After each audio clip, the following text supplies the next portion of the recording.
വാർത്തയിലേക്ക് വിശദമായി. രണ്ടാം പിണറായി സർക്കാർ ആദ്യ സർക്കാരിനൊപ്പം മെച്ചപ്പെടുന്നില്ലെന്ന് വിമർശനമുണ്ടെന്ന് CPM കേന്ദ്ര കമ്മിറ്റി അംഗം AK ബാലൻ. ആദ്യ സർക്കാരിന്റെ വേഗത്തിൽ വാഗ്ദാനങ്ങൾ നിറവേറ്റാൻ രണ്ടാം പിണറായി സർക്കാരിന് കഴിയുന്നില്ല. ആദ്യ സർക്കാർ പ്രതിസന്ധികളെ നേരിട്ട പോലെ പുതിയ സർക്കാരിന് കഴിയുന്നില്ലെന്ന് ചിന്തിക്കുന്നവരെ കുറ്റം പറയാനാവില്ല. കേന്ദ്ര നയങ്ങളാണ് ഈ പ്രതിസന്ധിക്ക് കാരണമെന്നും AK ബാലൻ ന്യൂസ് 18നോട് പറഞ്ഞു. ഒന്നാം പിണറായി ഗവൺമെന്റിന്റെ തുടർച്ച എന്നുള്ള നിലയിൽ രണ്ടാം പിണറായി ഗവൺമെന്റ് അധികാരത്തിൽ വരുമ്പോൾ സ്വാഭാവികമായും ഈ ഒന്നാം പിണറായി ഗവൺമെന്റുമായിട്ടാണ് ഈ താരതമ്യം ചെയ്യുക. അത് അങ്ങനെ താരതമ്യം ചെയ്യുമ്പോൾ അന്ന് പ്രതിസന്ധികളെ നേരിട്ടതുപോലെ അതിജീവിച്ചതുപോലെ ഇപ്പോൾ കഴിയുന്നില്ലല്ലോ. അന്നത്തേതിനേക്കാളും മോശമല്ല ഇന്നത്തെ സ്ഥിതി. ഈ രൂപത്തിലുള്ളൊരു ചിന്താഗതി സ്വാഭാവികമായിട്ടാകാം. അത് കേന്ദ്ര ഗവൺമെൻറ്റിൻ്റെ ഏറ്റവും തെറ്റായിട്ടുള്ള നയത്തിൻ്റെ ഭാഗമായി രൂപപ്പെട്ടതാണ്. അതുകൊണ്ടാണ് ഞങ്ങൾ ഉദ്ദേശിക്കുന്ന രൂപത്തിൽ വാഗ്ദാനം ചെയ്ത ചില കാര്യങ്ങൾ പെട്ടെന്ന് പഴയ വേഗതയിൽ നടപ്പിലാക്കാൻ സാധിക്കാത്തതിൻ്റെ പ്രധാനപ്പെട്ട ഒരു കാരണം അതാണ്. പ്രളയം, കോവിഡ് പോലെയുള്ള വലിയ സങ്കീർണ സാഹചര്യങ്ങളെ നേരിട്ടാണ് തുടർഭരണത്തിലേക്ക് പോകുന്നത്. സ്വാഭാവികമായും അതിനെ ഒരു പ്രധാനപ്പെട്ട വകുപ്പ് ചെയ്ത പ്രധാനപ്പെട്ട മന്ത്രി എന്ന രീതിയിൽ താങ്കൾക്കും അവകാശപ്പെടാൻ ഏറെയുണ്ട്. അവിടെ നിന്ന് നമ്മൾ പുതിയ സർക്കാരിലേക്ക് വരുമ്പോൾ ഈ തെരഞ്ഞെടുപ്പിൽ അത് വിലയിരുത്തപ്പെടുമ്പോൾ അത്ര ഭേദമാണോ സാഹചര്യമെന്ന സംശയം എനിക്കുണ്ട്. അല്ല, നിങ്ങളെ സംശയം തെറ്റാണെന്ന് ഞാൻ പറയുന്നില്ല. പക്ഷേ ഒന്നാം പിണറായി ഗവൺമെൻറ്റുമായി നിങ്ങൾ താരതമ്യം ചെയ്യരുത്. അതായത് ഒന്നാം പിണറായി ഗവൺമെൻറ്റിൻ്റെ കാലഘട്ടത്തിലുള്ള 2 പ്രളയം, അതുപോലെ തന്നെ കോവിഡ്, നിപ്പ, ഇതിനെയൊക്കെ തന്നെ അതിജീവിക്കുന്നതിനാവശ്യമായിട്ടുള്ള ഏറ്റവും ശക്തവും ഫലപ്രദവുമായിട്ടുള്ള നടപടികളാണ് ഗവൺമെൻറ് സ്വീകരിച്ചത്. അവിടെയാണ് കേരളത്തിലെ ജനത ഒരു പ്രതിസന്ധിയെ എങ്ങനെയാണ് കേരള ഗവൺമെൻറ് അതിജീവിച്ചത് എന്നുള്ള വിലയിരുത്തൽ നടത്തുന്നത്. ആ പ്രതിസന്ധി ഇപ്പം ഇല്ല. പക്ഷെ ആ പ്രതിസന്ധി ഇല്ലെങ്കിലും അതിനേക്കാളും വലിയൊരു പ്രതിസന്ധി ഇപ്പം വന്നു കഴിഞ്ഞു. രാഷ്ട്രീയ വിവാദങ്ങളിൽ സർക്കാരിനെയും മുഖ്യമന്ത്രിയെയും പ്രതിരോധിക്കാൻ മന്ത്രിമാർ രംഗത്തിറങ്ങണമെന്നത് പാർട്ടി തീരുമാനമാണെന്നും AK ബാലൻ. മുൻപ് ഒരവസരത്തിൽ അതുണ്ടായിരുന്നില്ലെന്ന് തോന്നിയപ്പോഴാണ് മന്ത്രി മുഹമ്മദ് റിയാസ് പരസ്യമായി അത് പറഞ്ഞത്. പാർട്ടി നേതാക്കളെക്കാൾ ഔദ്യോഗിക സ്ഥാനത്തിരിക്കുന്ന മന്ത്രിമാർ പ്രതികരിക്കുന്നത് വിശ്വാസ്യത വർദ്ധിപ്പിക്കും. രാഷ്ട്രീയ വിവാദങ്ങളിൽ മന്ത്രിമാർ പ്രതികരിക്കുന്നതിന് തടസ്സമില്ലെന്നും AK ബാലൻ പറഞ്ഞു. അല്ല, ഒരു ഘട്ടത്തിൽ ഒരു മന്ത്രിക്ക് തന്നെ പറയേണ്ടി വന്നു മന്ത്രിമാർ കൂടി പ്രതിരോധത്തിന് ഇറങ്ങണമെന്ന്. അത് പറഞ്ഞു കൊടുക്കേണ്ട ആവശ്യമുണ്ടോ? ഒരു ജാഗ്രത കാട്ടി ഇറങ്ങേണ്ടതല്ലേ ശരിക്കും? അല്ല, അത് ഒരു 1-2 സംഭവമായി ബന്ധപ്പെട്ടുകൊണ്ട് സാധാരണ നിലയിൽ ഒരു പ്രതികരണം പോരാ എന്ന് തോന്നിയതിൻ്റെ ഭാഗമായി ഗവൺമെൻറ്റിനെ പ്രൊട്ടക്റ്റ് ചെയ്യാൻ മന്ത്രിമാർ, അതായത് മന്ത്രിമാരാണ് എന്നുള്ളത് കൊണ്ട് അനങ്ങാതിരിക്കേണ്ട ആവശ്യമില്ല, പ്രതികരിക്കണമെന്നുള്ളത് തീരുമാനിച്ചതാണ്. ആ തീരുമാനമാണ് ആ മന്ത്രി പറഞ്ഞത്.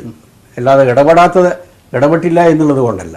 മന്ത്രിമാർക്കും ഇടപെടാം, മന്ത്രിമാരും ഇടപെടണം എന്നുള്ളൊരു പാർട്ടി തീരുമാനമാണത്. അതാണ് അദ്ദേഹം പറഞ്ഞത്. അല്ലാതെ ഇടപെടാത്തത് കൊണ്ടല്ല പറഞ്ഞത്. ഇടതുപക്ഷ ജനാധിപത്യ മുന്നണിയും പ്രതികരിക്കുന്നുണ്ട്. ഇനിയിപ്പോൾ പോരാ, ഇനിയും കൂടുതൽ പ്രതികരിക്കണം എന്നാണ് നിങ്ങളുടെ അഭിപ്രായമെങ്കിൽ അത് പരിഗണിക്കാം.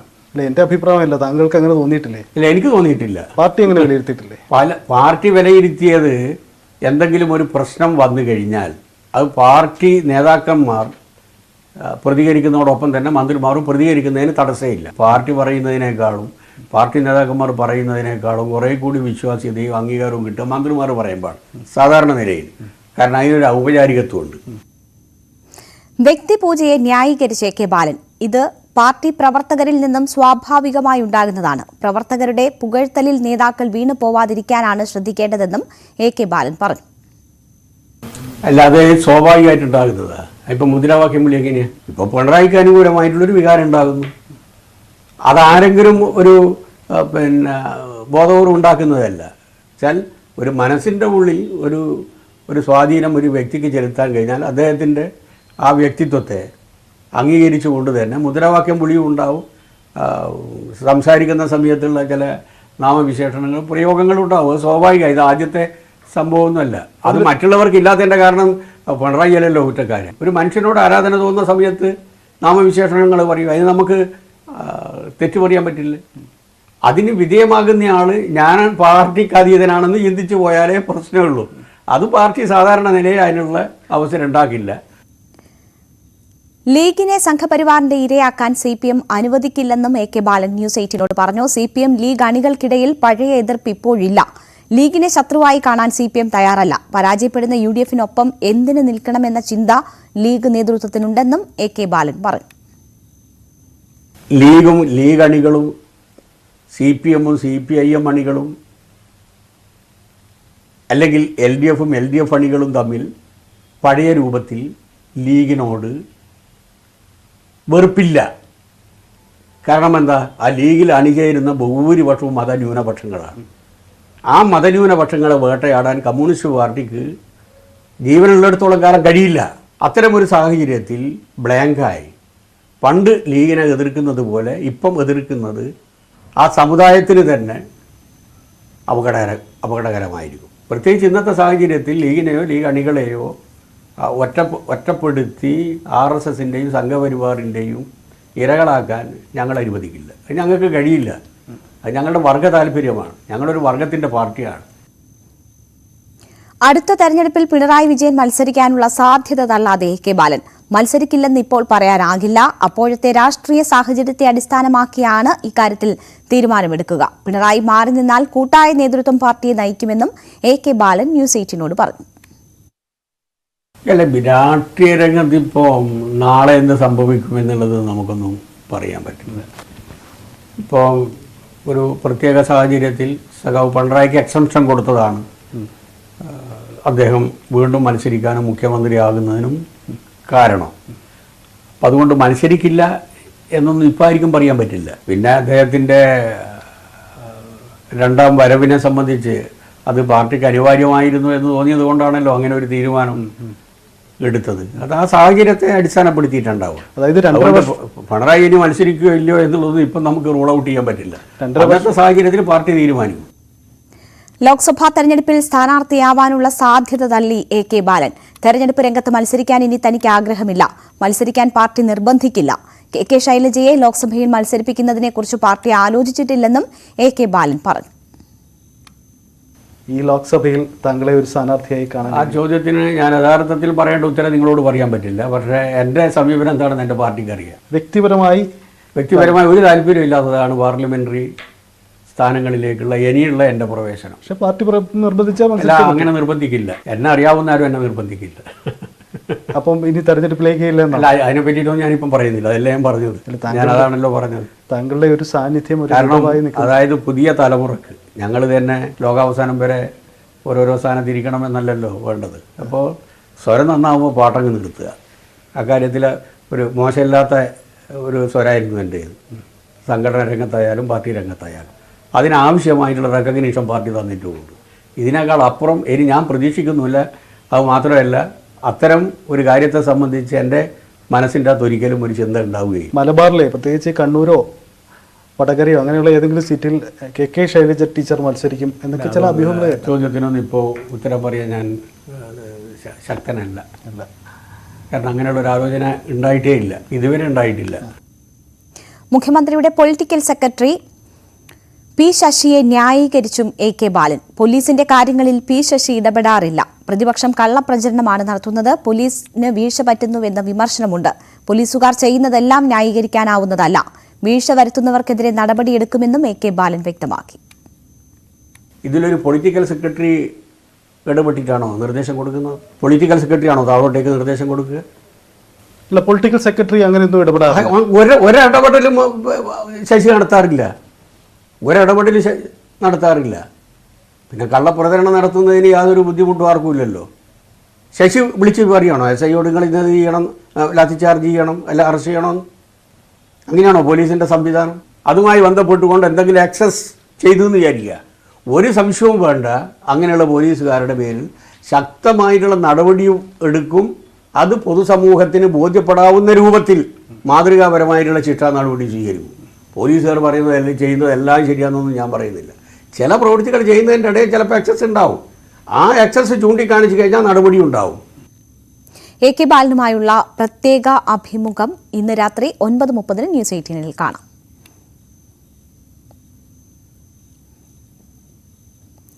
മുഖ്യമന്ത്രിയുടെ മകളുടെ കമ്പനി എക്സാലോജിക്കിനെതിരായ അന്വേഷണത്തെ പ്രതിരോധിക്കാൻ CPM. ഇഡിയും സിബിഐയും അന്വേഷണത്തിന് വരുന്നത് തെരഞ്ഞെടുപ്പ് മുന്നിൽ കണ്ടാണെന്നും ഇത്തരത്തിലുള്ള അന്വേഷണങ്ങളെ സിപിഎം ഭയക്കുന്നില്ലെന്നും സിപിഎം സംസ്ഥാന സെക്രട്ടറി എം വി ഗോവിന്ദൻ പറഞ്ഞു. അതേസമയം കേന്ദ്ര ഏജൻസിയെ അന്വേഷിക്കണമെന്നാണ് കോൺഗ്രസിന്റെ ആവശ്യം. അന്വേഷണത്തിൽ രാഷ്ട്രീയം ഇല്ലെന്നാണ് ബിജെപിയുടെ നിലപാട്. ബി വി അരുണിന്റെ റിപ്പോർട്ട്. എക്സാലോജിക് വിഷയവും മുഖ്യമന്ത്രി മകൾക്കെതിരായ കേന്ദ്ര അന്വേഷണവും വീണ്ടും സജീവ ചർച്ചയായി മാറുകയാണ്. ഇത് രാഷ്ട്രീയ നീക്കം, രാഷ്ട്രീയ ഉദ്ദേശത്തോടുള്ള നീക്കമെന്ന നിലപാടിൽ ഉറച്ചു നിൽക്കുകയാണ് സി പി എം സംസ്ഥാന സെക്രട്ടറി പാർട്ടി മുഖപത്രത്തിൽ എഴുതിയ ലേഖനത്തിൽ. തെരഞ്ഞെടുപ്പ് അടുക്കുമ്പോൾ ഇത്തരം നീക്കങ്ങൾ ഇനിയും ഉണ്ടാകും. മന്ത്രി പി രാജീവിനെതിരായ കരുവന്നൂർ വിഷയത്തിൽ അന്വേഷണ നീക്കമുണ്ട്. അതുപോലെ തോമസ് ഐസക്കിനെതിരായ ഇഡിയുടെ അന്വേഷണമുണ്ട്. അതിനൊപ്പമാണ് വീണ വിജയനും എക്സാലോജിക്കലും തമ്മിലുള്ള അന്വേഷണത്തെയും CPM സംസ്ഥാന സെക്രട്ടറി കാണുന്നത്. CPMന്റെ കേന്ദ്ര കമ്മിറ്റി അംഗം AK ബാലനും പൂർണ്ണമായും രാഷ്ട്രീയ ഉദ്ദേശത്തോടുള്ള നീക്കമാണ് കേന്ദ്ര ഏജൻസി നടത്തുന്നതെന്ന ആരോപണമാണ് ഇന്ന് ഉന്നയിച്ചത്. നോട്ടീസ് പോലും പിണറായി വിജയനോ വീണക്കോ ഇതുവരെ വന്നിട്ടില്ല ഹൈക്കോടതിയിൽ നിന്ന്. നോട്ടീസ് അയക്കണോ എന്ന് പോലും തീരുമാനിക്കാത്തൊരു കേസാണിത്. ഹൈക്കോടതിയിൽ വന്ന അവസരത്തിൽ വിജിലൻസ് കോടതി പരിപൂർണമായും ഇത് അഴിമതി അല്ല, എന്താ വിജിലൻസ് അന്വേഷിക്കാത്തതെന്നാണ് ഇടയ്ക്കിടയ്ക്ക് ഇപ്പോൾ ചോദിച്ചുകൊണ്ടിരിക്കുന്നത്. വിജിലൻസ് കോടതി തള്ളിയ കേസാണിത്. അതിൻ്റെ ഭാഗമായിട്ടുള്ള റിവിഷൻ പെറ്റീഷൻ്റെ മുകളിൽ ഒരു നോട്ടീസ് പോലും ഇതുവരെ മുഖ്യമന്ത്രിക്കോ വീണക്കോ കിട്ടിയിട്ടില്ല. എന്നാൽ എന്തുകൊണ്ടാണ് ഇത്തരം അന്വേഷണം, വീണ ചെയ്ത തെറ്റ് എന്ത് എന്ന് വ്യക്തമാക്കിക്കൊണ്ടാണ് കേന്ദ്രമന്ത്രി പ്രകാശ് ജാവദേക്കർ ഇന്ന് പ്രതികരണം നടത്തിയത്. അത് കൃത്യമായ അന്വേഷണം, സുതാര്യമായ അന്വേഷണം നടത്തുമെന്ന ഉറപ്പും അദ്ദേഹം നൽകി. We don't take action or put enquiry because somebody is in position, but we are taking against those who break the law and those who are culprits. So they are accused, investigation will be done, fair investigation will happen, and everybody who is guilty will be punished. That is the simple message of Modi government. പ്രതിപക്ഷവും ഇപ്പോഴും ഈ വിഷയത്തിൽ ശക്തമായ നിലപാട് തന്നെയാണ് എടുക്കുന്നത്. കൃത്യമായ ക്രമക്കേട് നടന്നിട്ടുണ്ട് എന്ന മുൻവാദം പ്രതിപക്ഷം ആവർത്തിക്കുന്നു. അപ്പോഴും നേരത്തെ പറഞ്ഞതുപോലെ ഇക്കാര്യത്തിലും ഒരു CPM BJP ഒത്തുകൾ നടക്കുമെന്ന സംശയവും ആശങ്കയും പ്രതിപക്ഷ നേതാവ് പങ്കുവച്ചു. അപ്പൊ CBIയും EDയും അന്വേഷിക്കേണ്ട കേസാണ് ഇത് എന്ന് രജിസ്ട്രാർ ഓഫ് കമ്പനീസ് എന്ന് പറയുന്ന സ്റ്റാറ്റ്യൂട്ടറി അതോറിറ്റി സർക്കാരിന് റിപ്പോർട്ട് കൊടുക്കുന്നു. കേന്ദ്ര സർക്കാർ കോർപ്പറേറ്റ് കാര്യ മന്ത്രാലയത്തെ കൊണ്ട് ഇത് അന്വേഷിപ്പിക്കും. അത് തന്നെ ഇവർ തമ്മിലുള്ള ഏർപ്പാടിന്റെ ഭാഗമാണ്.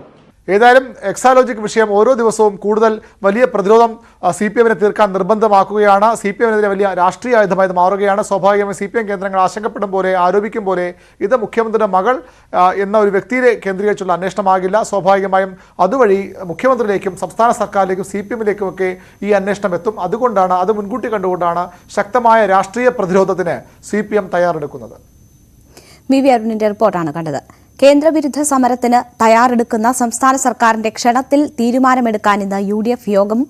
മുഖ്യമന്ത്രിയും മന്ത്രിമാരും ഡൽഹിയിൽ നടത്തുന്ന സമരത്തിലാണ് പ്രതിപക്ഷത്തെയും ക്ഷണിച്ചത്. കേന്ദ്ര നയങ്ങൾക്കെതിരെ പ്രതിപക്ഷത്തെയും ക്ഷണിച്ചുള്ള പുതിയ രാഷ്ട്രീയ നീക്കമാണ് CPM ലക്ഷ്യമിടുന്നത്. കേന്ദ്രത്തിനെതിരെ ഡിവൈഎഫ്ഐയും മനുഷ്യച്ചങ്ങല പ്രഖ്യാപിച്ച രംഗത്തുണ്ട്. ഡാൻ കുര്യന്റെ റിപ്പോർട്ട്. മുഖ്യമന്ത്രിയുടെ നേതൃത്വത്തിൽ ഡൽഹി ജന്തർ മന്ദറിൽ നടക്കാൻ പോകുന്ന കേന്ദ്രവിരുദ്ധ സമരത്തിൽ UDFനും ക്ഷണമുണ്ടായെങ്കിലും അതിൽ പങ്കെടുക്കണമോ എന്ന കാര്യത്തിൽ അന്തിമമായ തീരുമാനമെടുക്കുന്നതിന് വേണ്ടിയാണ് UDF നേതൃയോഗം വൈകിട്ട് ചേരുന്നത്. വ്യത്യസ്തമായ അഭിപ്രായങ്ങളാണ് UDFനുള്ളിൽ തന്നെ ഉയരുന്നത്. ഒരു വിഭാഗം ദേശീയ തലത്തിൽ തന്നെ BJPക്കെതിരായ ശക്തികൾ ഒന്നിച്ചു നിൽക്കുന്നതാണ് പുതിയ നിലപാട്. അതുകൊണ്ട് തന്നെ സമരത്തിൽ പങ്കെടുക്കുന്നതിൽ തെറ്റില്ല എന്ന നിലപാടുമായി ഒരു വിഭാഗം നേതാക്കൾ രംഗത്ത് വരുമ്പോൾ ഭൂരിപക്ഷം നേതാക്കൾ പറയുന്നത് അത്തരത്തിലൊരു സമരത്തിന് പോയാൽ അത് പ്രവർത്തകരുടെ മനോവീര്യം തകർക്കുമെന്നാണ്. ദേശീയ തലത്തിലും BJPക്കെതിരെയും സംസ്ഥാനത്ത് LDFനെതിരെയും തനിച്ച് പോരാടുന്നതാണ് കോൺഗ്രസ് ഇതുവരെ ശീലിച്ചു വന്ന ശൈലി. അതിൽ നിന്ന് വ്യത്യസ്തമായ ഒരു നിലപാട് ഈ വിഷയത്തിൽ മാത്രം കൈക്കൊണ്ടാൽ അത് കോൺഗ്രസ് പ്രവർത്തകർക്കിടയിൽ UDF പ്രവർത്തകർക്കിടയിൽ ആശയക്കുഴപ്പം സൃഷ്ടിക്കുമെന്ന നിലപാടാണ് ഒരു വിഭാഗം നേതാക്കൾ മുമ്പോട്ട് വെക്കുന്നത്. അതിനിടയിൽ DYFI സംസ്ഥാന സെക്രട്ടറി തന്നെ യൂത്ത് കോൺഗ്രസ് അടക്കമുള്ള പ്രതിപക്ഷ സംഘടനകൾ, യുവജന സംഘടനകൾ ഈ സമരത്തിന്റെ ഭാഗമാകണമെന്ന ആഹ്വാനവുമായി രംഗത്തെത്തുകയും ചെയ്തിട്ടുണ്ട്. രാജ്യം ഒരു പൊതു തെരഞ്ഞെടുപ്പിനെ നേരിടാൻ വേണ്ടി പോവുകയാണ്. അപ്പം അതിനിടയിൽ കേന്ദ്ര ഗവൺമെന്റ് നടത്തിക്കൊണ്ടിരിക്കുന്ന അങ്ങേയറ്റം ഇത്തരം നീക്കങ്ങൾക്കെതിരായിട്ട് യൂത്ത് കോൺഗ്രസ് ഉൾപ്പെടെ സമരത്തിൽ വരണം എന്നാണ് ഞങ്ങളുടെ അഭിപ്രായം. അതുകൊണ്ട് ഞങ്ങളുടെ മനുഷ്യച്ചങ്ങല യൂത്ത് കോൺഗ്രസിനെ ഞങ്ങൾ സ്വാഗതം ചെയ്യുകയാണ്. ഞങ്ങളുടെ മനുഷ്യച്ചങ്ങലയിൽ യോജിക്കാൻ കഴിയുന്ന എല്ലാ ജനാധിപത്യ യുവജന സംഘടനകളെയും ഞങ്ങൾ സ്വാഗതം ചെയ്യുന്നു. എന്തായാലും വ്യത്യസ്തമായ അഭിപ്രായം UDF-നുള്ളിൽ നിന്ന് തന്നെ ഉയരുന്നുണ്ടെങ്കിലും തനിച്ച് സമരം ചെയ്താൽ മതി എന്ന നിലപാടിനാണ് ഭൂരിപക്ഷ പിന്തുണയെന്നാണ് അറിയാൻ കഴിയുന്നത്. വൈകിട്ട് 8 മണിക്ക് ശേഷമായിരിക്കും ഓൺലൈൻ UDF നേതൃയോഗം ചേരുക. ഈ നേതൃയോഗത്തിൽ വിഷയവുമായി ബന്ധപ്പെട്ട അന്തിമമായ തീരുമാനം കൈക്കൊള്ളും. മഹാരാജാസ് കോളേജിൽ SFI unit secretary Nasar Abdul റഹ്മാന് കുത്തേറ്റ സംഭവത്തിൽ വധശ്രമത്തിന് കേസെടുത്തു. ഫ്രട്ടേണിറ്റി പ്രവർത്തകൻ ബിലാൽ, KSU പ്രവർത്തകൻ അമൽ ടോമി എന്നിവർ കസ്റ്റഡിയിലാണ്. ഫ്രട്ടേണിറ്റി പ്രവർത്തകനെ ആശുപത്രിയിലെത്തിച്ചപ്പോൾ ഒരു കൂട്ടം വിദ്യാർത്ഥികൾ ബഹളം വെച്ചെന്ന പരാതിയിൽ ഡോക്ടറുടെ പരാതിയിലും കേസെടുത്തിട്ടുണ്ട്. അതേസമയം 14 പേരുടെ സംഘമാണ് അക്രമം നടത്തിയതെന്ന് college union chairman Tamim Rahman പറഞ്ഞു. ഇന്നലെ അത്യാവശ്യം വൈകിട്ടാണ് നാടകത്തിന്റെ പരിശീലനം കഴിഞ്ഞിട്ടുള്ളത്. ഒരു 12:00 നാടകത്തിന്റെ പരിശീലനം കഴിഞ്ഞ് നാസർ അതുപോലെ തന്നെ അശ്വതി എന്ന് പറയുന്ന കുട്ടികൾ താഴേക്ക് ഇറങ്ങി. സ്ലക്കം 4-ലാണ് ഈ പരിശീലനം. താഴേക്ക് ഇറങ്ങി ഉടനെ തന്നെ ഒരു 14 അംഗ സംഘം സഖാവിനെയും 4 പേരെയും വളയാണ്. അവിടെ കയ്യിൽ വടിവാള്, അതുപോലെ തന്നെ ഈ ബിയർ കുപ്പികൾ, കല്ല്, മരക്കഷ്ണം ഇതൊക്കെ കൊണ്ടാണ് വളയുന്നത്. ഇത് കണ്ട ഉടനെ തന്നെ എല്ലാവരും ചെതറി ഓടുകയാണ്. അപ്പോൾ നാസർ ഓടുമ്പോൾ നാസറിനെ മുണ്ട് പിടിച്ച് വലിച്ച് നിലത്തിട്ടിട്ടാണ് ഇവർ ഈ ക്രൂരത ചെയ്യുന്നത്. ഇത് ഇന്നോ ഇന്നലെ തുടങ്ങിയിട്ടുള്ള വിഷയമല്ല. നിരന്തരമായിട്ട് ക്യാമ്പസിലെ യൂണിയൻ പരിപാടികൾക്കിടയിൽ, SFIയുടെ സംഘടനാ പരിപാടികൾക്കിടയിൽ ബോധപൂർവ്വം അലമ്പാക്കുന്ന യൂണിയൻ പരിപാടികളൊക്കെ റദ്ദ് ചെയ്യുന്ന രീതിയിലുള്ള ഇടപെടലാണ് ഇവർ നടത്തിക്കൊണ്ടിരിക്കുന്നത്. ഇപ്പോൾ ഈ ബിലാൽ ഇതുമായി ബന്ധപ്പെട്ടുകൊണ്ട് SFI ക്യാമ്പസിലെത്തി പ്രതികളെ തെരഞ്ഞു പിടിച്ച് 2 പ്രതികളെ കണ്ടെത്തി. ഒന്നാമത്തെ ആൾ അമൽ ടോമി എന്ന് പറയുന്ന ഒരാളാണ്. ഈ അമൽ ടോമി KSUവിന്റെ എറണാകുളം അസംബ്ലി സെക്രട്ടറിയാണ്. കഴിഞ്ഞ തെരഞ്ഞെടുപ്പിൽ ഫസ്റ്റ് PG റപ്പായിട്ട് യൂണിയനിലേക്ക് മത്സരിച്ച ഒരാളാണ്. ബിലാലും ഫ്രട്ടേണിറ്റിയുടെ സജീവ പ്രവർത്തകനാണ്. ഫ്രട്ടേണിറ്റി തെരഞ്ഞെടുപ്പുകൾ, യൂണിയൻ തെരഞ്ഞെടുപ്പിൽ UUC ആയി അടക്കം മത്സരിച്ചിട്ടുള്ള ഒരാളാണ്. ഇവരെ 2 പേരെയാണ് പിടിച്ചിട്ടുള്ളത്. KSU ഫ്രട്ടേണിറ്റി സഖ്യം ചേർന്നുകൊണ്ട് യൂണിയൻ പരിപാടികളെ ഇല്ലാതാക്കാൻ വേണ്ടി ശ്രമിക്കുകയാണ്. സംഘർഷാവസ്ഥ നിലനിൽക്കുന്നതിനാൽ ഹോസ്റ്റലും കോളേജും അടച്ചിടുമെന്ന് പ്രിൻസിപ്പൽ VS ജോയ് പറഞ്ഞു. തിങ്കളാഴ്ച പാരന്റ്സ് മീറ്റിംഗും ബുധനാഴ്ച സർവകക്ഷി യോഗവും ചേരും. നിയമ നടപടി പോലീസ് തീരുമാനിക്കുമെന്നും പ്രിൻസിപ്പൽ അറിയിച്ചു. എന്തുകൊണ്ടാണ് കോളേജ് അടച്ചിടാനുള്ളൊരു തീരുമാനം? അതായത് കോളേജിലൊരു സംഘർഷാവസ്ഥ നിലനിൽക്കുന്നതുകൊണ്ട് അടുത്ത അനിശ്ചിതകാലത്തേക്ക് കോളേജും കോളേജ് ഹോസ്റ്റലും അടച്ചിടാൻ തീരുമാനിച്ചിട്ടുണ്ട്. പിന്നെ തിങ്കളാഴ്ച ദേശാർത്ഥ സമിതിയുടെ മീറ്റിംഗ് വിളിച്ചിട്ടുണ്ട്. അതുപോലെ ആൾ പാർട്ടി മീറ്റിംഗ് ബുധനാഴ്ച വിളിച്ചിട്ടുണ്ട്. അതിനുശേഷം തുടർന്ന് നടപടികൾ. ഈ സംഘർഷത്തിനെ കുറിച്ചുള്ള അന്വേഷണം അതൊക്കെ ഗവൺമെന്റിന്റെ നിർദ്ദേശാനുസരണം കാര്യങ്ങൾ ബാക്കി ചെയ്യുന്നതാണ്. പോലീസിലെ കോളേജ് എന്തെങ്കിലും പരാതി കൊടുത്തിട്ടുണ്ടോ? ഞാൻ ഇന്ന് വന്നതേ ഉള്ളൂ. ഇന്നലെ വരെ ഞാനിവിടെ ഇല്ലായിരുന്നു. ഇവിടെ വന്ന് കിട്ടിയ റിപ്പോർട്ട് അനുസരിച്ച് വന്ന ഉടനെ ഫസ്റ്റ് ചെയ്തത് മീറ്റിംഗ് കൂടി ഈ തീരുമാനം എടുക്കുകയാണ് ചെയ്തത്. ഈ വിദ്യാർത്ഥി രാഷ്ട്രീയം പരിധി വിടുന്നു അല്ല, അത് തോന്നുന്നുണ്ടോ? No more comments. ഹോസ്റ്റലും കോളേജും കോളേജ് ഹോസ്റ്റലും. കാരണം അനിശ്ചിതകാലത്തേക്ക് കോളേജും കോളേജ് ഹോസ്റ്റലും. കാരണം കോളേജ് ഇല്ലെങ്കിൽ കോളേജ് ഹോസ്റ്റലിൽ വർക്ക് ചെയ്യേണ്ട കാര്യമില്ലല്ലോ. അല്ല, അതിന് പറഞ്ഞത് അതിനെക്കുറിച്ച് കൂടുതൽ റിപ്പോർട്ടൊക്കെ അന്വേഷണം നടത്തിയിട്ടേ പറയാൻ പറ്റുള്ളൂ. നവമി ദിനേശ് വിവരങ്ങളുമായി ചേരുകയാണ്. നവമി, 2 പേരെ ഈ കേസുമായി ബന്ധപ്പെട്ട് കസ്റ്റഡിയിലെടുത്തിട്ടുണ്ട് എന്നാണ് മനസ്സിലാകുന്നത്. അത് ഫ്രട്ടേണിറ്റി പ്രവർത്തകനും ഒപ്പം തന്നെ KSU പ്രവർത്തകനുമാണ്. 2 പേരുടെയും അറസ്റ്റ് ഇന്ന് തന്നെ രേഖപ്പെടുത്തുമോ? എന്തൊക്കെയാണ് നമുക്ക് ലഭിക്കുന്ന വിവരങ്ങൾ? വധശ്രമം ഉൾപ്പെടെയുള്ള കുറ്റങ്ങൾ ചുമത്തിയാണ് കേസെടുക്കുന്നത് മനസ്സിലാക്കുന്നു. എന്താണ് പോലീസിൽ നിന്നും അറിയാൻ കഴിഞ്ഞത്?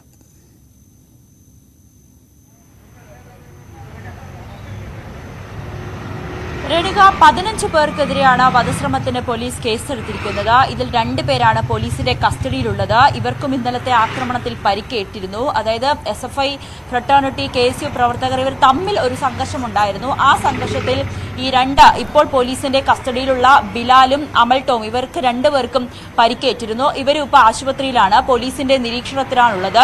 ഇനിയും 13 പേരെ കണ്ടെത്തേണ്ടതുണ്ട്. 15 പേർക്കെതിരെയാണ് വധശ്രമത്തിന് കേസ് രജിസ്റ്റർ ചെയ്തിരിക്കുന്നത്. ഈ 13 പേർക്കായുള്ള അന്വേഷണം ഇപ്പോഴും പോലീസിന്റെ ഭാഗത്തു നിന്ന് ഊർജിതമായി തന്നെ നടക്കുന്നുണ്ട്. ആശുപത്രിയിൽ ഉള്ള പരിക്കേറ്റ അതായത് നാസർ, SFI യൂണിറ്റ് സെക്രട്ടറി നാസറിന്റെ നില ഇപ്പോൾ മെച്ചപ്പെട്ടിട്ടുണ്ട്. ശസ്ത്രക്രിയ പൂർത്തിയായിട്ടുണ്ട്.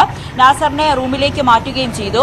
എന്തായാലും ഇതുമായി ബന്ധപ്പെട്ട വലിയൊരു പ്രതിഷേധമാണ് SFIയുടെ ഭാഗത്തു നിന്നും സംഘടിപ്പിക്കുന്നത്. കാരണം KSU ഫ്രട്ടേണിറ്റി പ്രവർത്തകരുടെ ആക്രമണം, അതായത് വേട്ടയാടൽ അവസാനിപ്പിക്കണമെന്നാണ് SFI പറയുന്നത്. ഇതിന്റെ ഭാഗമായി ഇവർ ഒരു പ്രതിഷേധം വരെ അല്പസമയത്തിന് മുൻപ് സംഘടിപ്പിക്കുകയും ചെയ്തു.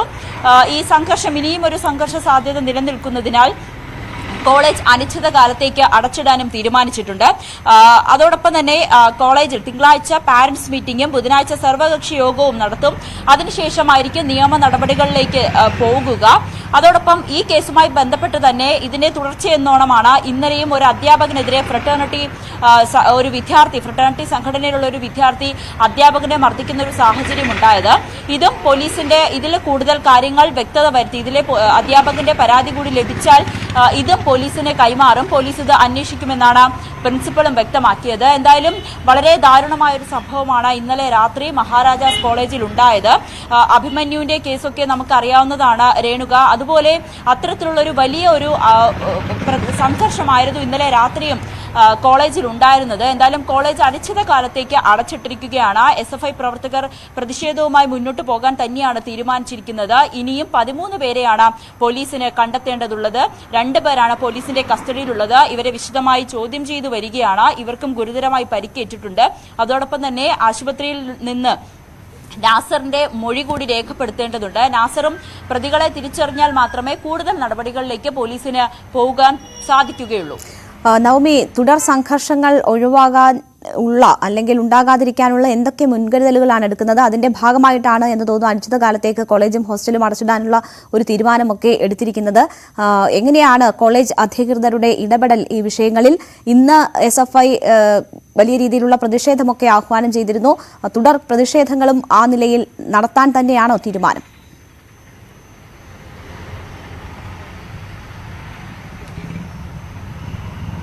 ഈ സംഭവം കൂടുതൽ സംഘർഷങ്ങളിലേക്ക് പോകാതിരിക്കാൻ പ്രാഥമിക ഘട്ടമെന്ന രീതിയിൽ കോളേജ് തന്നെ അടച്ചിടാൻ തീരുമാനിച്ചിട്ടുണ്ട്. അനിശ്ചിതകാലത്തേക്കാണ് അടച്ചിടുക. അതോടൊപ്പം കോളേജ് ഹോസ്റ്റലും അടച്ചിടാൻ സാധ്യതയുണ്ട്. അടച്ചിടാനാണ് തീരുമാനം. കാരണം കഴിഞ്ഞ ദിവസത്തെ സംഘർഷം, അതായത് നാടകോത്സവത്തിന്റെ റിഹേഴ്സൽ കഴിഞ്ഞ് കുട്ടികൾ ഹോസ്റ്റലിലേക്ക് പോകുന്നതിന്റെ ഇടയിലായിരുന്നു ഈ ഒരു സംഭവം ഉണ്ടായത്. അതിന്റെ അടിസ്ഥാനത്തിൽ കോളേജും അനിശ്ചിതകാലത്തേക്ക് അടച്ചിടാൻ തന്നെയാണ് പ്രിൻസിപ്പൽ തീരുമാനിച്ചിരിക്കുന്നത്. അദ്ദേഹം മാധ്യമങ്ങളോട് അത് വ്യക്തമാക്കുകയും ചെയ്തു. അതിനുശേഷം ഇനിയുള്ള നടപടി എന്നോണം തിങ്കളാഴ്ച പാരന്റ്സ് മീറ്റിംഗും അതിനുശേഷം സർവകക്ഷി യോഗവും വിളിച്ചു ചേർക്കും. ഈ യോഗത്തിന് ശേഷമായിരിക്കും കൂടുതൽ നടപടികളിലേക്ക് പോകാനുള്ള സാധ്യത. ഈ വിദ്യാർത്ഥികളെ സസ്പെൻഡ് ചെയ്യാനുള്ളൊരു നടപടികളിലേക്കാണ് കോളേജും തീരുമാനിച്ചിരിക്കുന്നത്. പോലീസിന്റെ ഭാഗത്തു നിന്നും ശക്തമായിട്ടുള്ള ഒരു നിരീക്ഷണം കോളേജിലുണ്ട്. ഇന്ന് രാവിലെ തന്നെ ഈ സംഘർഷത്തിന് പിന്നാലെ കോളേജിൽ പോലീസ് തമ്പടിച്ചിട്ടുണ്ട്. പോലീസിന്റെ സുരക്ഷയിലാണ്, നിയന്ത്രണത്തിലാണ് ഇപ്പോൾ കോളേജ് ഉള്ളത്. വിദ്യാർത്ഥികളെല്ലാം ഉടൻ തന്നെ കോളേജ് വിട്ടു പോകണമെന്നൊരു നിർദ്ദേശവും കോളേജിന്റെ ഭാഗത്തു നിന്നും പോലീസിന്റെ ഭാഗത്തു നിന്നും നൽകിയിട്ടുണ്ട്. ഇപ്പോൾ SFI വിദ്യാർത്ഥികളുടെ ഒരു പ്രതിഷേധം ഉച്ചയോടുകൂടി ഒരു 12 മണിയോടുകൂടി SFI വിദ്യാർത്ഥികളുടെ ഭാഗത്തു നിന്നും ഒരു പ്രതിഷേധം അവിടെ ഉണ്ടായിരുന്നു. ഇവർക്ക് ഐക്യദാർഢ്യം പ്രഖ്യാപിച്ചുകൊണ്ട് ലോ കോളേജിലെ SFI വിദ്യാർത്ഥികളും അവിടെ എത്തുകയും ചെയ്തു. ഇവർ കോളേജിൽ നിന്നും മറൈൻ ഡ്രൈവ് വരെ ഒരു പ്രതിഷേധം സംഘടിപ്പിക്കുകയും ചെയ്തു. വരും ദിവസങ്ങളിലും, അതായത് ഇവരുടെ വേട്ടയാടൽ SFI KSU ഫ്രട്ടേണിറ്റി പ്രവർത്തകരുടെ വേട്ടയാടൽ അവസാനിപ്പിക്കുക, ഇതിൽ SFI യൂണിറ്റ് സെക്രട്ടറി നാസറിനെ കൊലപ്പെടുത്താൻ ശ്രമിച്ച ഈ പ്രതികളെ എത്രയും വേഗം അറസ്റ്റ് ചെയ്യുക എന്ന ആവശ്യം ഉന്നയിച്ചുകൊണ്ടായിരുന്നു ഇവരുടെ പ്രതിഷേധം. ഇനിയും അറസ്റ്റിലേക്ക് നീങ്ങിയില്ല. വീണ്ടും ഒരു സംഘർഷം ഉണ്ടായാൽ ശക്തമായ പ്രതിഷേധവുമായി മുന്നോട്ട് പോകാൻ തന്നെയാണ് SFIന്റെയും തീരുമാനം. ശരി, നവമി ദിനേശാണ് വിവരങ്ങൾ നൽകിയത്. തുടർ സംഘർഷങ്ങൾ ഒഴിവാക്കാനുള്ള നടപടികളാണ് കോളേജിന്റെ ഭാഗത്തു നിന്നും ഉണ്ടാകുന്നത്. ഒപ്പം നിയമ നടപടികളുമായി പോലീസും മുന്നോട്ട് പോവുകയാണ്. ഇടവേള.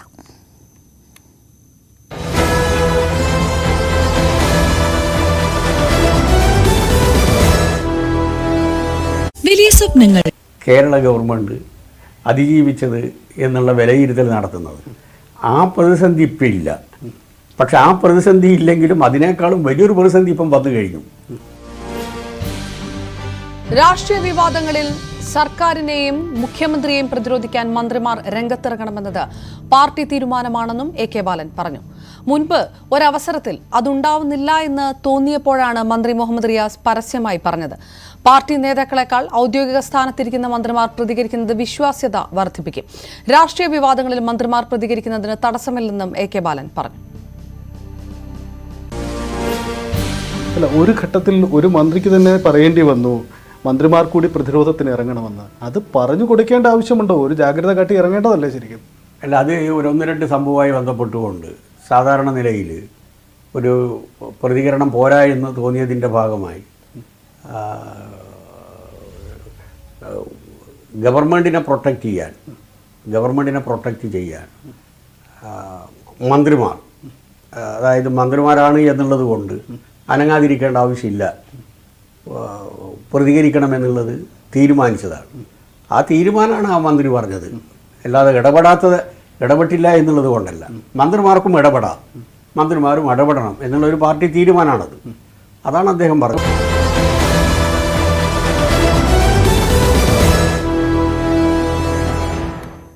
വാർത്തകൾ തുടരുന്നു. തന്റെ മെഡിക്കൽ സർട്ടിഫിക്കറ്റ് വ്യാജമാണെന്ന എം വി ഗോവിന്ദന്റെ പ്രസ്താവന നിരുത്തരവാദപരമെന്ന് രാഹുൽ മാങ്കൂട്ടത്തിൽ. ചികിത്സാരേഖകളും CCTV ദൃശ്യങ്ങളും പരിശോധിക്കാം. തന്റേത് വ്യാജരേഖയെങ്കിൽ കേസ് കൊടുക്കാൻ എം വി ഗോവിന്ദനെ വെല്ലുവിളിക്കുന്നതായും രാഹുൽ മാങ്കൂട്ടത്തിൽ പറഞ്ഞു. അദ്ദേഹം നിശ്ചയിക്കുന്ന ദിവസം തിരുവനന്തപുരത്ത് ഞാനും അദ്ദേഹവും ഒരുമിച്ച് ഞാൻ ചികിത്സയിലുണ്ടായിരുന്ന സ്വകാര്യ മെഡിക്കൽ കോളേജിൽ പോകുവാൻ തയ്യാറാണ്. സ്വകാര്യ മെഡിക്കൽ കോളേജിൽ പോയി അവിടുത്തെ ചികിത്സാ രേഖകൾ അദ്ദേഹത്തിന് നേരിട്ട് പരിശോധിക്കാം. ഡിസ്ചാർജ് സമ്മറി മാത്രമാക്കണ്ട, ഞാൻ സ്വീകരിച്ചിട്ടുള്ള മരുന്നുകൾ എന്തൊക്കെയാണ്, ഞാൻ എത്ര ദിവസം അവിടെ അഡ്മിറ്റ് ആയിരുന്നു, ഇനി ഞാൻ അവിടെ കിടന്നിട്ട് തന്നെ ഉണ്ടോ, അതിനകത്ത് സംശയമുണ്ടെങ്കിൽ CCTV ഫൂട്ടേജ് അടക്കം ശ്രീ എം വി ഗോവിന്ദന് കൊടുക്കുവാൻ ഞാൻ കൂടി ആ ആശുപത്രി അധികൃതരോട് റിക്വസ്റ്റ് ചെയ്യാം. നിരുത്തരവാദിത്തപരമായ പ്രസ്താവന പറയുന്ന ഗോവിന്ദൻ ആ പ്രസ്താവനയിൽ ഉപയോഗിച്ചിരിക്കുന്ന വാക്കുകളോട് ആത്മാർത്ഥതയുണ്ടെങ്കിൽ ഈ വെല്ലുവിളി സ്വീകരിച്ച് ഒരുമിച്ച് അദ്ദേഹം നിശ്ചയിക്കുന്ന സമയത്ത് നമുക്ക് ഒരുമിച്ച് പോയി, നിങ്ങൾ മാധ്യമപ്രവർത്തകരുടെ കൂടി സാന്നിധ്യത്തിൽ പോയി നമുക്ക് പരിശോധിക്കാം. ഗവർണർ ആരിഫ് മുഹമ്മദ് ഖാനെതിരെ വീണ്ടും കരിങ്കൊടി പ്രതിഷേധം. കായംകുളം MSM കോളേജിന് സമീപത്ത് വെച്ചായിരുന്നു ഗവർണറെ SFI പ്രവർത്തകർ കരിങ്കൊടി കാണിച്ചത്.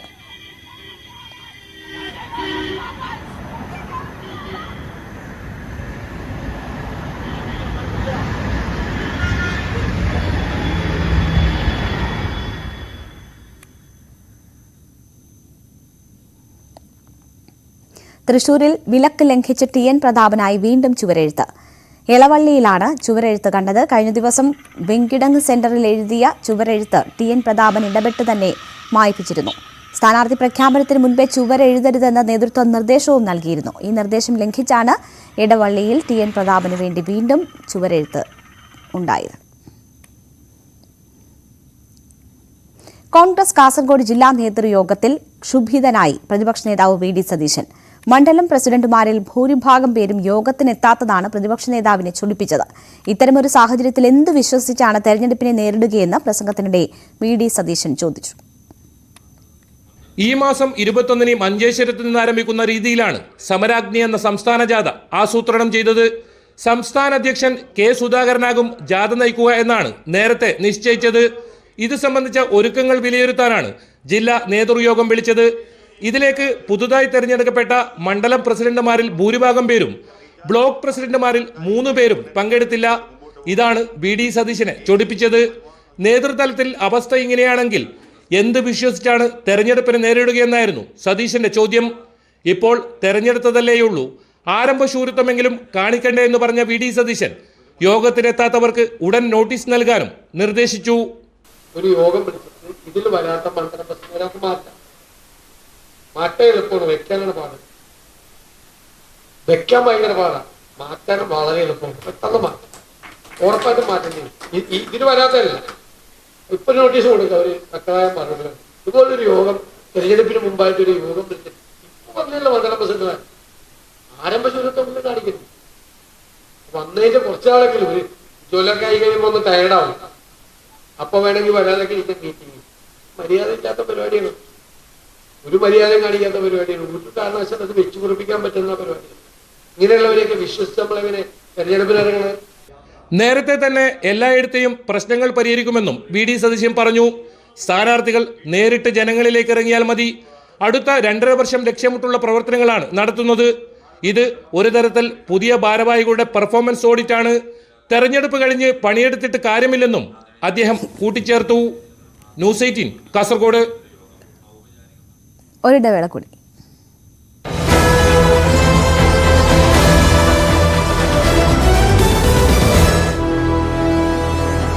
വലിയ സ്വപ്നങ്ങൾ പെടാത്തത് കൊണ്ടല്ല പറഞ്ഞത്. ഇടതുപക്ഷ ജനാധിപത്യ മുന്നണിയും പ്രതികരിക്കുന്നുണ്ട്. ഇനിയിപ്പോൾ പോരാ, ഇനിയും കൂടുതൽ പ്രതികരിക്കണമെന്നാണ് നിങ്ങളുടെ അഭിപ്രായമെങ്കിൽ അത് പരിഗണിക്കാം.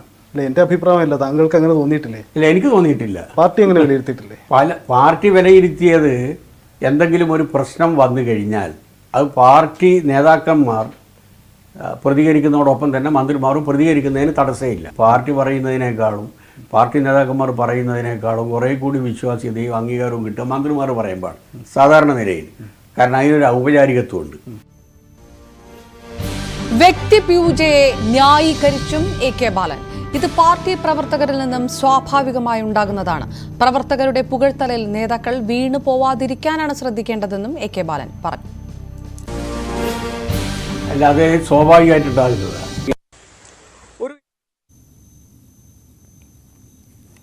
വാർത്തകൾ തുടരുന്നു. PK കുഞ്ഞാലിക്കുട്ടിക്കും അബ്ദുൾ സമദ് സമദാനിക്കുമെതിരെ പരോക്ഷ വിമർശനവുമായി പാണക്കാട് ഹൈദരലി ശിഹാബ് തങ്ങളുടെ മകൻ മൊയ്ൻ അലി ശിഹാബ് തങ്ങൾ. MSF സംഘടിപ്പിച്ച പാണക്കാട് കുടുംബസ്മൃതി പൈതൃകം പരിപാടിയിൽ PK കുഞ്ഞാലിക്കുട്ടിയും സമദാനിയും നടത്തിയ പ്രസംഗങ്ങളിലെ പരാമർശങ്ങൾക്ക് മറുപടിയായിട്ടാണ് മൊയ്ൻ അലി ശിഹാബ് തങ്ങളുടെ വാക്കുകൾ.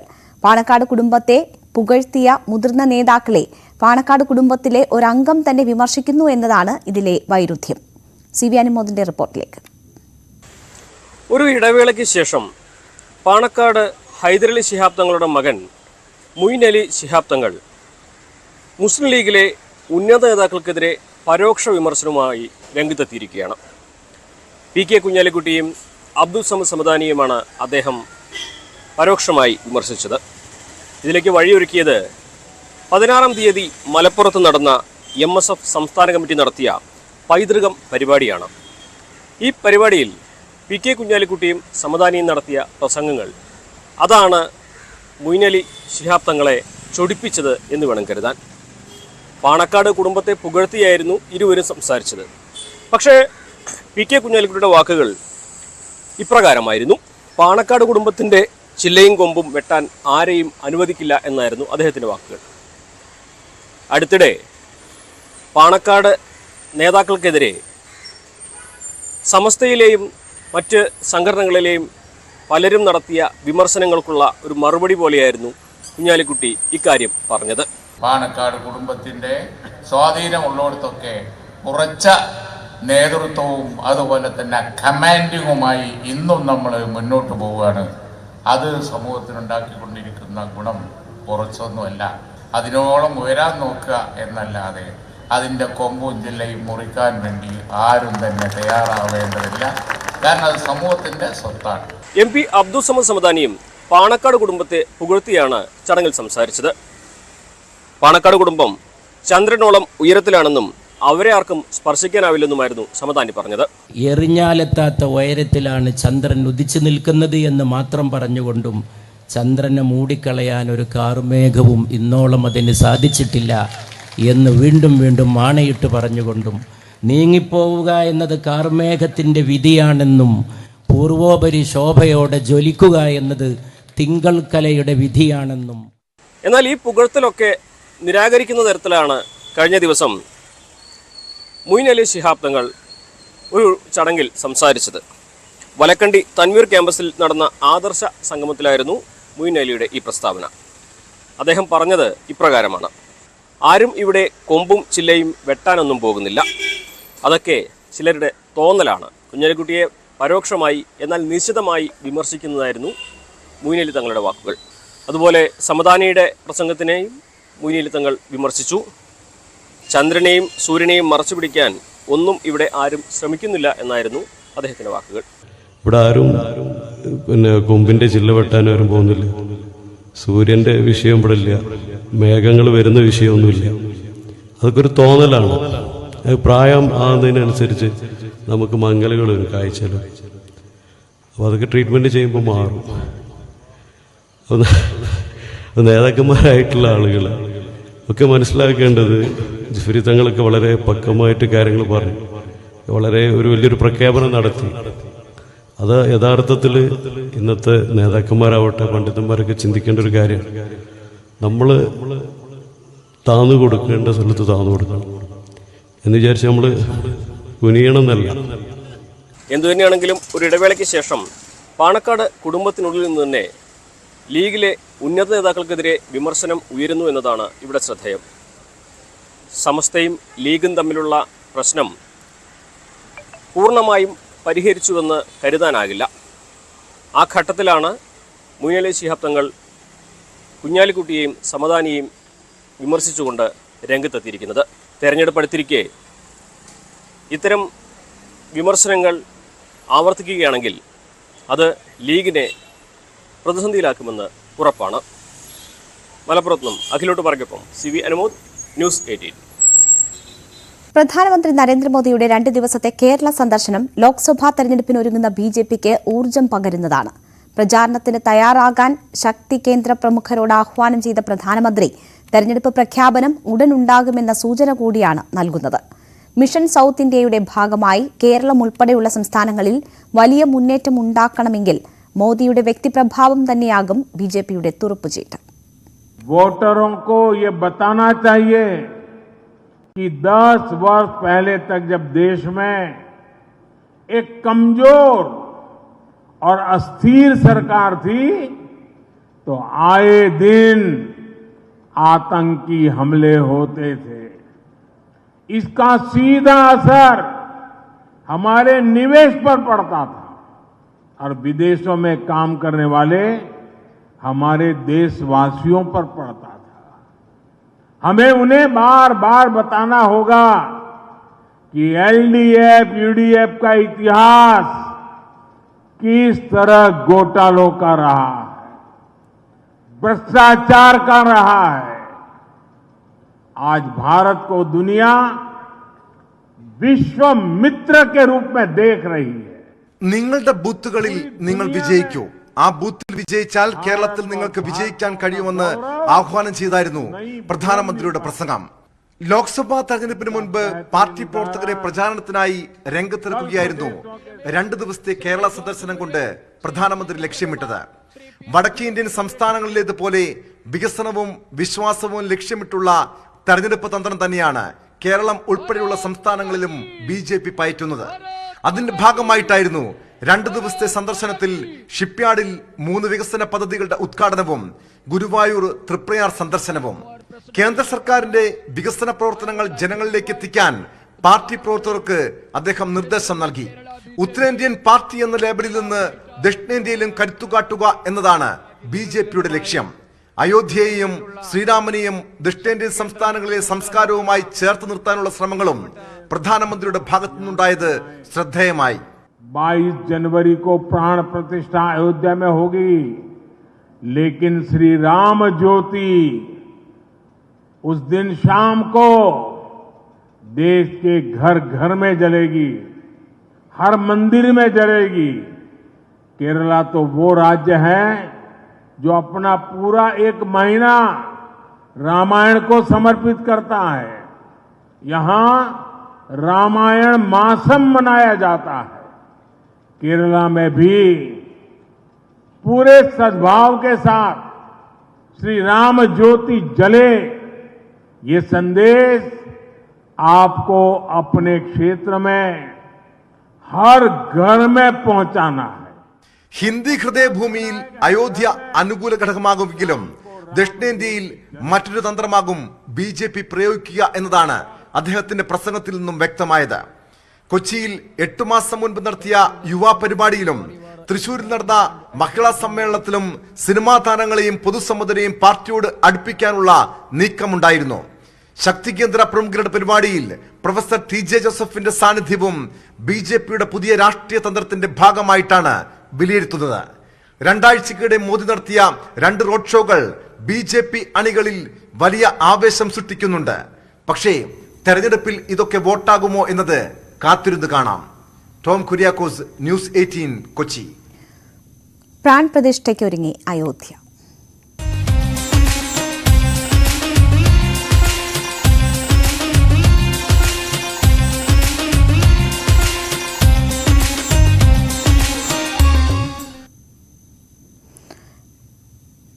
ഇപ്പോൾ അയോധ്യയിൽ നിന്നും രഞ്ജിത്ത് രാമചന്ദ്രൻ അവിടുത്തെ പുതിയ വിവരങ്ങളുമായി നമുക്കൊപ്പം ചേരുകയാണ്. രഞ്ജിത്ത്, ഇന്ന് വളരെ വിശേഷപ്പെട്ട ഒരു ദിവസമാണ്. അവിടെ പ്രാൺ പ്രതിഷ്ഠയ്ക്കുള്ള അവസാനവട്ട ഒരുക്കങ്ങൾ നടക്കുകയാണ്. ഇന്ന് വിഗ്രഹം അവിടേക്ക് എത്തിക്കുന്നു എന്ന ഒരു പ്രധാനപ്പെട്ട ചടങ്ങ് നടക്കുന്നു എന്ന വിവരങ്ങളാണ് വരുന്നത്. എന്തൊക്കെയാണ് വൈകിട്ടുള്ള ചടങ്ങുകൾ? ആരൊക്കെയാണ് ഇതിന് നേതൃത്വം നൽകുന്നത്?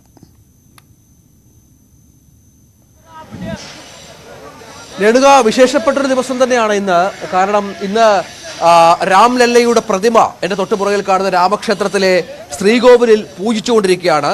തുടർച്ചയായ 4 ദിവസത്തെ പൂജയ്ക്ക് ശേഷമായിരിക്കും പ്രധാന പ്രതിഷ്ഠയിലേക്ക് പോവുക, പ്രാണപ്രതിഷ്ഠയിലേക്ക് പോവുക. അതിനുള്ള അന്തിമ ഒരുക്കങ്ങൾ ഇത്തരത്തിൽ പുരോഗമിക്കുന്നു എന്നുള്ളതാണ് ഏറ്റവും പ്രധാനപ്പെട്ട വിവരം. നമുക്ക് ലഭ്യമാകുന്ന വിവരം അനുസരിച്ച് 121 മുനിമാർ, സ്വാമിമാർ ചേർന്നാണ് ഇത്തരത്തിൽ ഒരു പ്രാൺപ്രതിഷ്ഠയുമായി ബന്ധപ്പെട്ട പൂജ ആരംഭിച്ചിരിക്കുന്നത്. അത് ഇപ്പോൾ ദീർഘമായി തന്നെ തുടരുകയാണ്. സരയൂ നദിയുടെ തീരത്ത് മറ്റു ചില പൂജാകർമ്മങ്ങൾ പുരോഗമിക്കുന്നുണ്ട്. അങ്ങനെ വളരെ പ്രധാനപ്പെട്ട പൂജകൾക്ക് സാക്ഷ്യം വഹിക്കാൻ നമുക്ക് ദൃശ്യങ്ങളിലൊക്കെ കാണാം. ഒരുപാട് സ്ത്രീകളടക്കം പല സംസ്ഥാനങ്ങളിൽ നിന്ന് എത്തുന്നുണ്ട് രാമനെ കാണാനും ഒക്കെയായി. കഹാസെ ആയേ?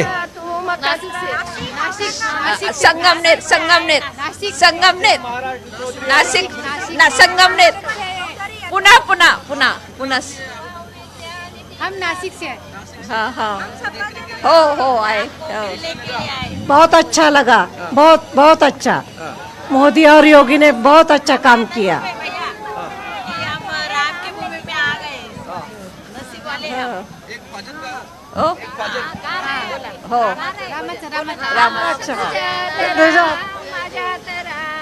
सर्वभूती राम रे तुझ्यात राम माझ्यात राम सर्वभूती राम रे तुझ्यात राम माझ्यात जय श्री राम, जय श्री राम, जय जय श्री राम, जय श्री राम, जय जय श्री राम, जय जय श्री राम. സംഘങ്ങളായി സ്ത്രീകളടക്കം ഒരുപാട് ആളുകൾ ഇങ്ങോട്ടേക്ക് വരുന്നു, രാമനെ ദർശിക്കുന്നു, മടങ്ങി പോകുന്നു. നാളെ കൂടിയാണ് ഇവിടെ ദർശനത്തിനുള്ള സമയം അനുവദിച്ചിരിക്കുന്നത്. അതിനുശേഷം പൊതുജനങ്ങൾക്കുള്ള സമയം പൂർണ്ണമായി അവസാനിപ്പിക്കും. 3 ദിവസത്തേക്ക് സമയമുണ്ടാകില്ല എന്നുള്ളതാണ് ഏറ്റവും പ്രധാനപ്പെട്ട കാര്യം. അങ്ങനെ ഒരുപാട് ആളുകൾ പല വിധത്തിൽ ഇവിടെ എത്തി രാമനെ കണ്ട് മടങ്ങുന്ന കാഴ്ചകൾ നമ്മൾ കാണുന്നുണ്ട് വിവിധ സംസ്ഥാനങ്ങളിൽ നിന്ന്. നാളെ കൂടിയാണ് പൊതുജനങ്ങൾക്ക് ദർശനം ഉണ്ടാവുക. അടുത്ത ദിവസം മുതൽ 3 ദിവസം 20, 21, 22 ദിവസങ്ങളിൽ പൂർണ്ണമായും അമ്പലം അടയ്ക്കുമെന്നുള്ളതാണ്. കഹാസേ മോസി? कहाँ से आया? कहाँ से आए? अयोध्या से हैं। अयोध्या से? जी। आप कितना साल से इधर रहता है? हम बहुत साल, जैसे हमारी शादी तब से नहीं है, 16-17 साल से यहाँ रह रहे हैं। क्या क्या डेवलपमेंट हुआ है इधर? बहुत अच्छा बन गया राम जन्मभूमि, हम लोगों के लिए तो बहुत अच्छा हो गया राम जन्मनगरी। और बहुत लोग आता है कहीं स्टेट से जी। इतना बड़ा कार्य होने जा रहा है, अब इससे बड़ी सौभाग्य और क्या हो सकती है हम लोगों के लिए। खुशी है, बहुत खुशी है। अयोध्या वासिകൾക്കും വലിയ സന്തോഷമുള്ള ദിവസമാണ്. कहाँ से? जी बस यहीं के अयोध्यावासी हम लोग हैं। जी ये सब सीता मैया है, यहाँ की बहुएं हैं। हाँ ये हमारी भौजाई, हमारी भौजाई। ये कैसा लगता है? बहुत अच्छा लगता है सर, बहुत ही अच्छा, बहुत खुशी होती है। एक भजन गा दे कहिए तो। राम जी के बचपन से लेके, बचपन की फोटो यहाँ बैठे की मूर्ति ना 5 साल तक की, तो राम जी के जन्म से लेके विवाह तक का वर्णन है इसमें। आप शायद समझ ना पाए, लेकिन जो समझ पाएंगे हमारे गाँव देहात के, वो सब अच्छा लगेगा। पहली है कि मोरे जियरा हो जबाही, विधिपुर मई हो जबाही, विधिपुर मई हो मोरी सखिया मोरे घर रामा जन्म ते हो सुनीत, सुख सोहर हो सुनीत, सुख सोहर हो। दूसरी है कि मोरे जियरा हो जबाही, विधिपुर मई हो जबाही, विधिपुर मई हो मोरे सखिया मोरे राम मटिया धुरिया खेलते हो अचरवा लई पूछे तेन हो अचरवा लई पूछे तेन हो।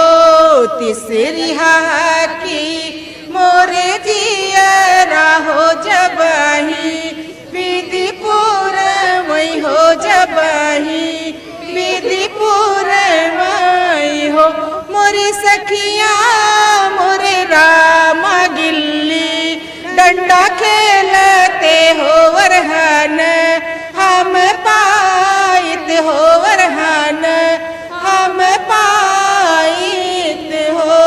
चौथी है कि मोरे जियरा हो जबाही, विधि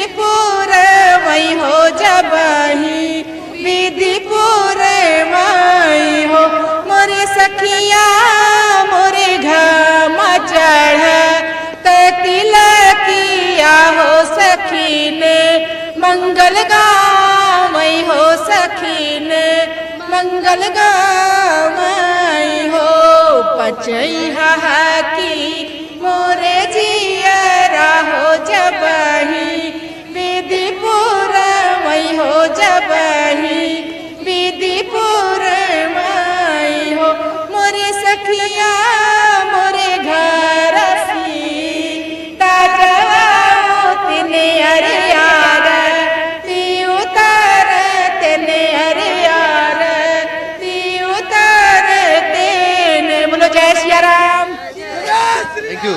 അങ്ങനെ ഈ അയോധ്യവാസികളാണ് അവരൊക്കെ വലിയ ആവേശത്തിലാണ്. കാരണം അവരുടെ ഈ സ്ഥലം കാണാൻ രാജ്യത്തിന്റെ ലോകത്തിന്റെ വിവിധ ഭാഗങ്ങളിൽ നിന്ന് നിരവധി ആളുകളാണ് എത്തിച്ചേരുന്നത്. അവരുടെ സ്ഥലം ആഗോള പ്രശസ്തമാകുന്നു. ഒരുപാട് ആളുകൾ ഇങ്ങോട്ടേക്ക് എത്തുന്നു. ഇവിടെ വലിയ വികസനങ്ങൾ നടക്കുന്നു.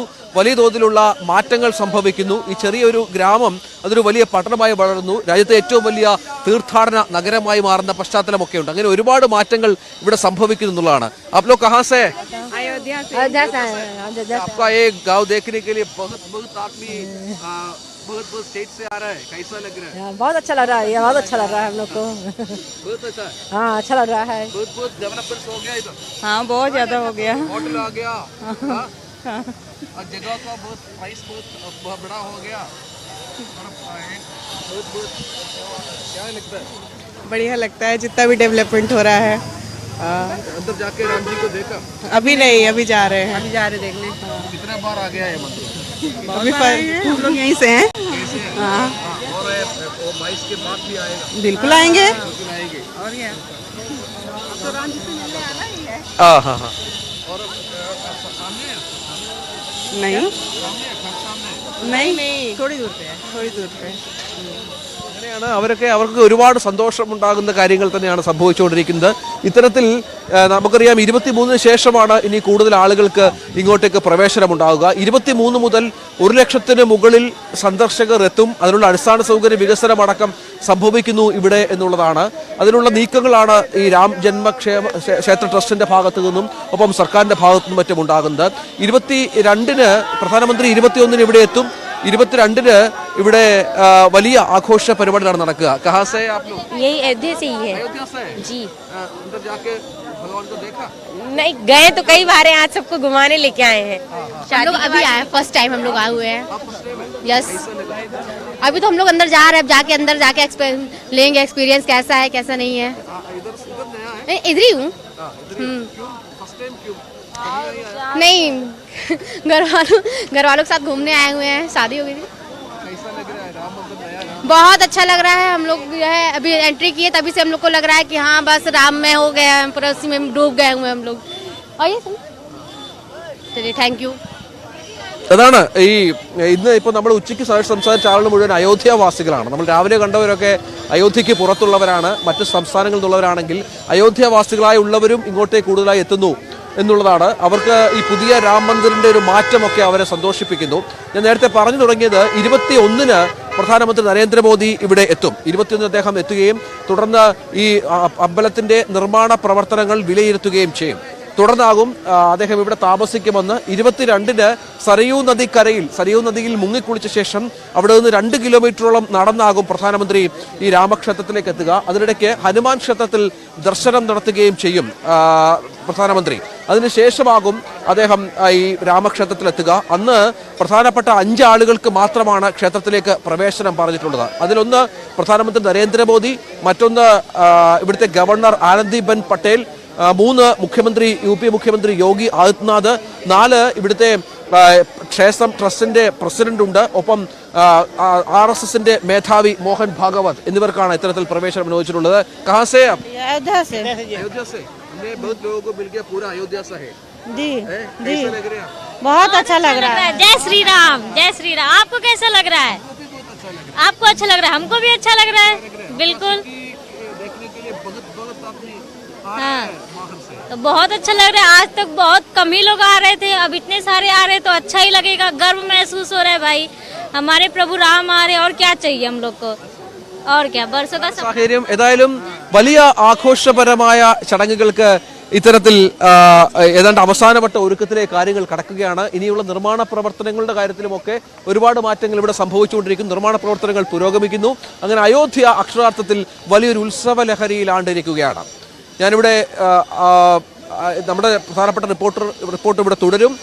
ഓരോ അയോധ്യയിലെ ഓരോ ചെല്ലങ്ങളിലേക്കും പ്രേക്ഷകരിലേക്ക് എത്തിക്കും. Back to studio. സ്വപ്ന സാഫല്യത്തിനായി രാമജന്മഭൂമി ഒരുങ്ങുന്നു.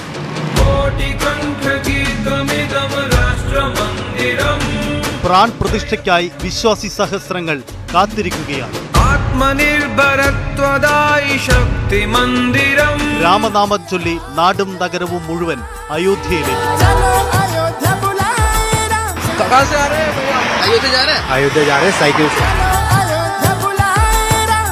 രാമഭജനുകളാൽ മുഖരിതമായ അയോധ്യാപുരിയിൽ നിന്ന് രഞ്ജിത്ത് രാമചന്ദ്രന്റെ റിപ്പോർട്ടുകളും പ്രശാന്ത് മംഗലശ്ശേരിയുടെ ദൃശ്യങ്ങളും.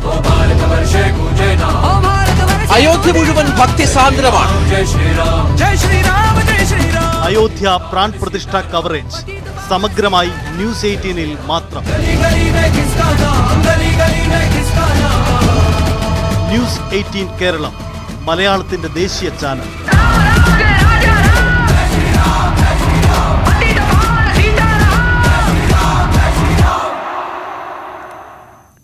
ഒരിടവേള കൂടി.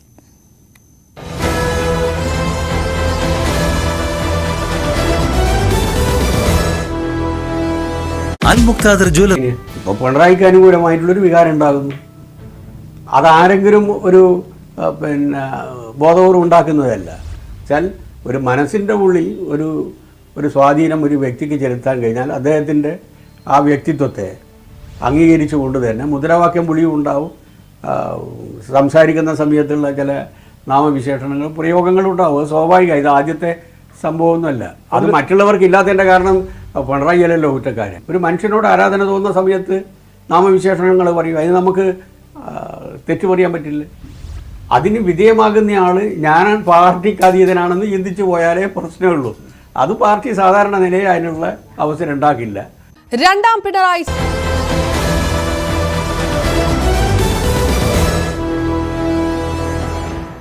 വാർത്തകൾ തുടരുന്നു. സിറോ മലബാർ സഭയിലെ വിമത വൈദികർക്ക് മുന്നറിയിപ്പുമായി major archbishop Mar Raphael തട്ടിൽ.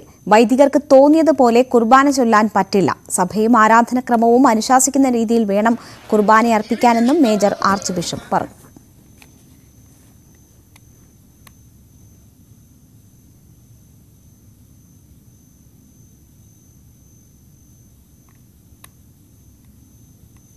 രണ്ടായിരത്തി 2024 ഇന്ത്യയിലെ ഏറ്റവും ശക്തമായ ബ്രാൻഡ് എന്ന പദവി നിലനിർത്തിയ ജിയോ. ആഗോള കൺസൾട്ടൻസി സ്ഥാപനമായ ബ്രാൻഡ് ഫിനാൻസിന്റെ റിപ്പോർട്ട് പ്രകാരം LIC, SBI എന്നിവയെ മറികടന്നാണ് ജിയോയുടെ കുതിപ്പ്. ബ്രാൻഡ് ഫിനാൻസിന്റെ 2023 റാങ്കിങ്ങിലും ആദ്യ സ്ഥാനത്ത് ജിയോ ആയിരുന്നു. ലോകത്തിലെ ഏറ്റവും ശക്തമായ ബ്രാൻഡുകളുടെ ലിസ്റ്റിൽ ജിയോ 17ാം സ്ഥാനത്താണ്. EY, ഇൻസ്റ്റഗ്രാം തുടങ്ങിയ ബ്രാൻഡുകളേക്കാൾ മുന്നിലാണ് ഇത്. സ്വർണം വെള്ളി നിരക്കുകൾ.